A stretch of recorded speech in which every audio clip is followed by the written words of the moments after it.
Hey guys, it's Skybird, and this is actually a pretty important video because I'm going to be showing you how to build something that you're not going to want to miss. So stay tuned for that, and if you like this type of content, make sure to subscribe. It really helps the channel out. What we are building is honestly one of the most simple yet most impressive things that I think I have ever designed. I call it my carriage, and it is specifically a build, a sub-assembly designed to fit into whatever build you really want that can hold Bohrok really securely yet be reloaded at like insane speed. We're going to show that off. I'm going to be building it for you live here on camera, but let's go ahead and look at the parts and the assembly itself. This is the assembly. It is dead simple. It is 22 pieces here, but there are some interesting things going on, and we'll see that in a moment. The pieces you are going to need are these, and I would pause right now if you need to look for these yourself. This one right here is a bit of a specialized kind of lift arm, but if you do sort out your parts, pretty easy to find these pieces. So go ahead and pause. And if you're ready to take a look at this, let's go ahead and get right on into it. Back to full cam mode.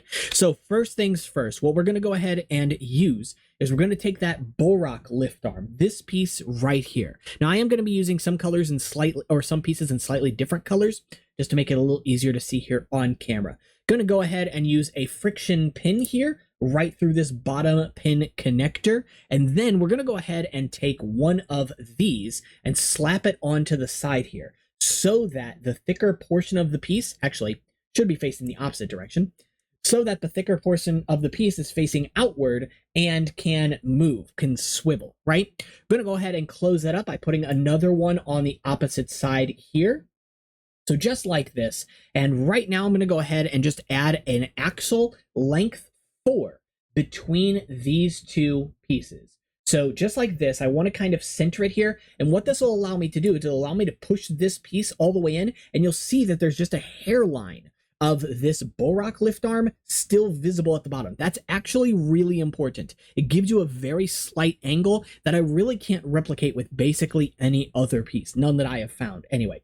So this assembly is important. We're going to go ahead and cap that off with this right here. Just a 3-length thin lift arm, one on each side, and then we're going to go ahead and take an L-shaped lift arm, put a number 2 axle in it, just like this, and slap that onto the side here. We want to make sure it does not go into the axle hole in the lift arm itself, which is why we're using just a 2-length axle. I'll go ahead and show that to you again. So again, an L-shaped lift arm with a 2-length axle. Go ahead and slap that in right there. If you really want to secure this as well, you could also add friction pin connectors to these front holes. Just again, make sure you do not go through that axle hole in the center of this piece. We really want to make sure that that is secured. So now that that portion is done, what we're going to do next is we're going to take a friction pin axle and we're going to insert it right into the back right here.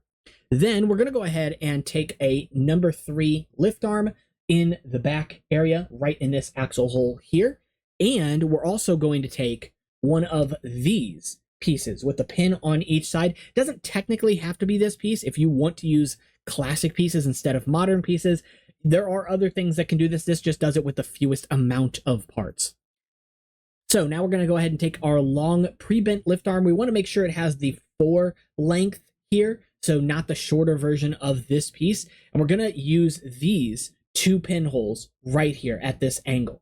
And we're going to go ahead and throw that in so that, if I can get it on here easily, yep, just like that, so that the pin and axle go into both these holes right here. It's going to look like this when you're finished. Now, we're going to go ahead and take another number 3 axle, and we're going to attach that with one of these little lever axle pieces, and then another small assembly, just using one of these 2-length lift arms with an axle hole and a stud pin right here. Push that in, and we're going to go ahead and face that down. So the stud needs to be facing down, just like that. Push it all the way down onto this axle lever here. Now we're going to go ahead and close that up with the other one of these pieces. And before we are finished, we're going to take our 2-length lift arms, and we're going to slap those onto the axles that are still exposed right here. I like to color code these for my specific Bohrok, so I like to use either like tan or one of the other secondary colors for the Bohrok, just because, you know, I use the carriages on multiple builds that use all 6 carriages, so 6 of these over and over again. And just having them color coded feels kind of special. This lift arm is available in all 6 of the secondary colors for the Bohrok. So this is the finalized build here. It's deceptively simple, but the way it works is my favorite thing ever. So what we're doing is we're aiming for this position right here, directly beneath the lever that activates the function on the Bohrok, right? So we're going to want to insert that underneath this stud here, just like this, as you can see here. And that's it. Just like that, it is secured, right? So you can very quickly load it, very quickly unload it, and yet it's not going to come out. It's not going to fall out. So this is why this is one of my favorite things I've ever designed, because it's so simple. It's so easy to load and unload, and yet it can hold the Bohrok completely upside down. It's not going anywhere. That's why I like it so much. So what you're going to feel when you want this to connect is when you push this down in here, nothing's going to happen until you get to this point. As you can see, these points on the leg here, the very front little detail on these limb pieces, are actually going to slide over top these L-shaped lift arms. They're going to push down on them very slightly, and you'll feel a little bit of a click, right? So now, currently, it is locked in place, and it can support the entire weight of the Bohrok. But when you want to unload it, you just pull it. And if you pull it with a slight upward movement with your thumb especially, that's even better. But you don't need to do it. Like, it just comes off if you pull it with any amount of force. I love it so much. Before we end this video, though, I also want to show you kind of a sneak peek as to what caused this video in the first place. Because I put out the last video where I talked about what I called my Ferris wheel of death, this build right here, right? And this is based around this carriage. Now, I didn't design the carriage for this. In fact, I kind of designed the carriage first. It was the first thing I wanted to do because I wanted something that could quickly accept and release Bohrok, but hold them really securely. This design is what I landed on, right? But now that I have the design, and it's so easy to incorporate with things because you have all these different pin connections that are available. You've got these pin connections in the front that are available. You've got axles you can access from the side, make them longer or shorter to throw them in, basically whatever you want. Because I have that now, I mean, it even acts as a good display stand because it just sits like flat on the ground. It's great. So because I have that assembly already, I decided to go ahead and throw it into this assembly here. So what else I wanted to show you in this video before I end it is how to actually make something 3 or 6-sided. I know that that's not the right amount of fingers, which is actually deceptively simple too. And it all revolves around pieces like this one. This is my preferred piece because it's fairly small. It's very easy to incorporate into builds, and it has that axle hole in the center, meaning it can preserve rotation, right? Quite simply, the way that I do this is I take some 3-length pins, any length that I want. I insert them into the pulleys so that the pulley is in the center of those 3-length connectors. And then I will just add these L-shaped lift arms onto each side. If you just do it with one side, that gives you 3 full sides there.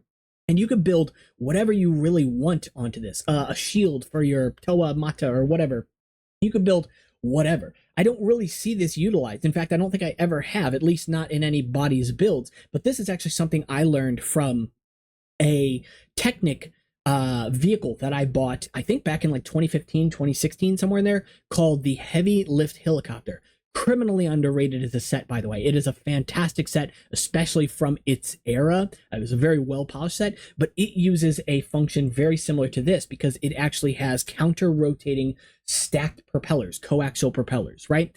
This basically just simplifies that, dumbs it down, and turns it into a single assembly so that you have a full 6 sides here. And yet, if I insert an axle into the actual piece here, then when I rotate that axle, the whole thing will rotate because, again, it preserves rotation.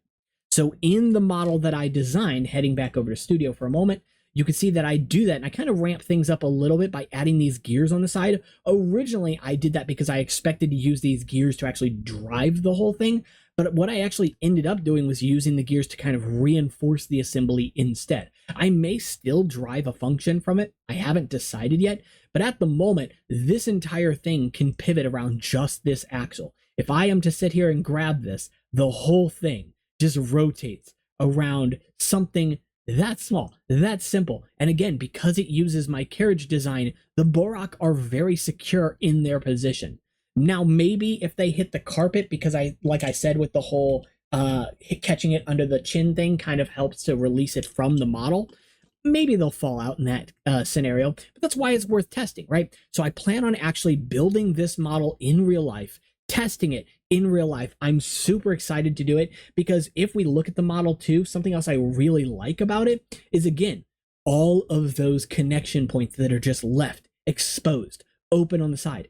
I don't have to make this a mono wheel. I could make this a full-on Bohrok sphere. How cool would that be? That's definitely something I'm going to play with because I want to, right? But at the same time, I love the concept for this. It's so cool, and yet I've never seen it before. Who had the idea to make a Ferris wheel for Bohrok? Like, it just came out of the blue, right? And sometimes that's the most fun part, is realizing a function that doesn't need to exist. But man, wouldn't it be damn cool if it did? All right, so that's going to be it for this one, guys. If you enjoyed the video, make sure to leave a like and subscribe. Again, it really helps the channel out, especially right now. On top of that, you can check out the Discord, Instagram, and Patreon, all of which will be linked down in the description below. I will make this file available for free over on the Discord in the mock instructions channel towards the top. So you can check that one out. It should just be the studio file. You can break it down from there. And honestly, the build from here is pretty simple because it's just Bohrok, it's just these, and a couple more lift arms. So hopefully you guys enjoy checking that one out. And if you enjoyed it, I'll see you all in the next one. Take care.